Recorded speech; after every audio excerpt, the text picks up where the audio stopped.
और यूपी से बड़ी खबर आपको बता दें, पान गुटखा विनिर्माण बिक्री से रोक हट गई है। निकोटिन युक्त गुटखा पर रोक लगी है। जबकि आपको बता दें कि बड़ी और अहम खबर, यूपी में गुटखा बिक्री पर रोक हट गई है। अब गुटखा बेचा जा सकेगा, लेकिन कुछ शर्तें हैं। निकोटिन युक्त गुटखे पर रोक लगाई गई है। वहीं कश्मीर घाटी में आतंकवाद के खिलाफ बुधवार को सुरक्षा बलों की बड़ी कामयाबी हाथ लगी है। सुरक्षा बलों ने बुधवार को अवंतीपोरा में 2 अलग अलग जगहों पर हुई आतंकी मुठभेड़ में हिजबुल के टॉप कमांडर रियाज नाइकू समेत 6 आतंकियों को मार गिराया है। हालांकि दोनों मुठभेड़ स्थल से सुरक्षा बलों ने अभी तक 4 लाशों को ही बरामद किया है और मुठभेड़ अभी भी जारी है। बेगीपोरा में अपने चाचा के घर मारे गए रियाज नाइकू पर 12 लाख रुपए का इनाम था। 8 साल से सुरक्षा एजेंसियां रियाज नाइकू को तलाश रही थी। अवंतीपुरा पुलिस स्टेशन में उसके खिलाफ 10 से करीब आपराधिक मामले दर्ज थे।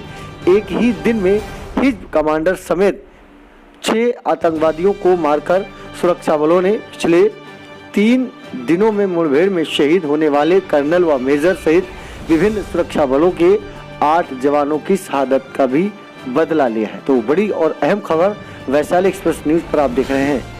घाटी में लगातार बढ़ रही आतंकी घटनाओं को देखते हुए फिलहाल मोबाइल इंटरनेट सेवा भी बंद कर दी गई है और पूरी घाटी में सुरक्षा व्यवस्था को भी कड़ा कर दिया गया है। सुरक्षा कर्मियों की तैनाती को भी बढ़ा दिया गया है।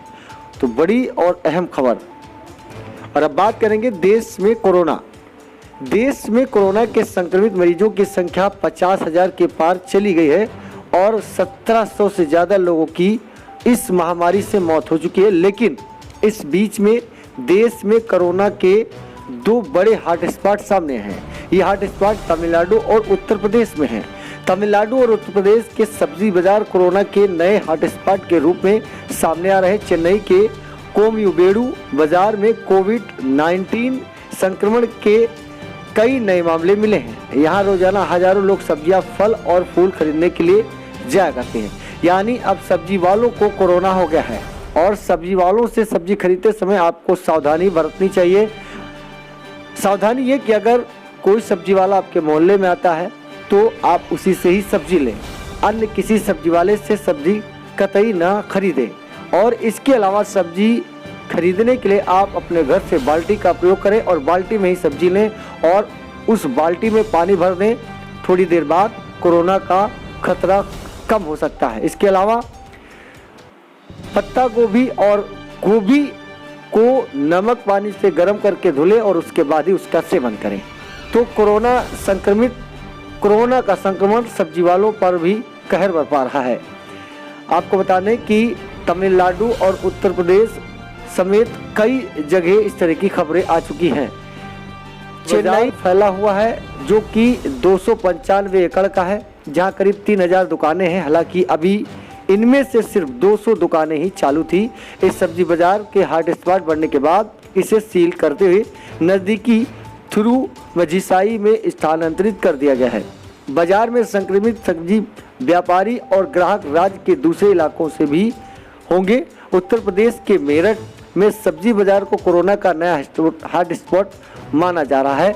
वहीं मेरठ के नवीन थोक सब्जी बाजार की पहचान नए हॉटस्पॉट के तौर पर की गई है। पिछले 24 घंटों में यहां 24 सब्जी बेचने वालों को कोरोना हुआ है। इसके अलावा इस बाजार में सब्जी खरीदकर आगरा के 28 और लखनऊ के 4 सब्जी विक्रेता भी कोरोना का संक्रमण बताया गया है।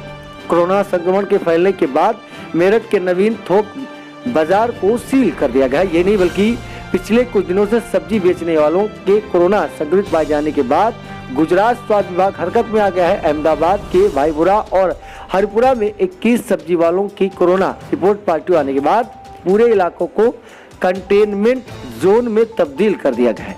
तो बड़ी और अहम खबर आपको बता रहे, कोरोना वायरस के कारण लागू लॉकडाउन के चलते उत्तर प्रदेश सरकार की कमाई को तगड़ा झटका भी लगा है।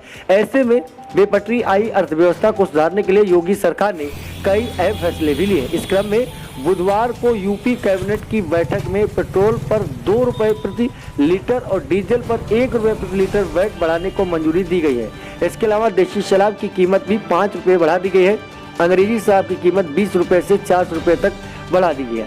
आज रात 12 बजे से बढ़ी हुई कीमतें लागू हो जाएंगी। बुधवार को मुख्यमंत्री योगी आदित्यनाथ की अध्यक्षता में कैबिनेट बैठक में उत्तर प्रदेश के लोक स्वास्थ्य एवं महामारी रोग नियंत्रण अध्यादेश 2020 को मंजूरी देने के साथ 10 महत्वपूर्ण प्रस्तावों को भी मंजूरी दी गई। तो कोविड-19 के कारण जारी लॉकडाउन पटरी से अर्थव्यवस्था पूरी तरह से चरमरा गई थी। और अब बात करेंगे स्पेन में कोरोना वायरस यानी कोविड-19 से अब तक 25,817 लोगों की मौत हो चुकी है, जबकि मरीजों की संख्या 2,20,325 अब तक बढ़कर हो गई है। समाचार एजेंसी राइटर्स के अनुसार पिछले 3 दिन से 200 से कम लोगों की कोरोना वायरस से मौत हो रही थी, लेकिन बुधवार को 244 लोगों की मौत हो गई है। रूस में लगातार चौथे दिन कोरोना वायरस के 10,000 से ज्यादा मामले सामने आए हैं। समाचार एजेंसी के अनुसार 24 घंटे में 10,586 लोगों की मौतें हो चुकी हैं। इसके साथ ही यहां मरीजों की संख्या बढ़कर 1,65,929 हो गई है। अब तक 1,537 लोगों की यहां मौतें हो चुकी हैं। यानी दुनिया भर में कोरोना वायरस यानी कोविड-19 के 36,08,000 से ज्यादा मामले सामने आ गए हैं। 2,56,000 लोगों की अब तक मौत हो चुकी है। समाचार एजेंसी के अनुसार ये आंकड़े 6 मई 2020 दोपहर 1 बजे तक के हैं। एक छोटा सा ब्रेक के बाद कुछ और खबरों पर रुक करेंगे। अब बने रहें वैशाली एक्सप्रेस न्यूज के साथ।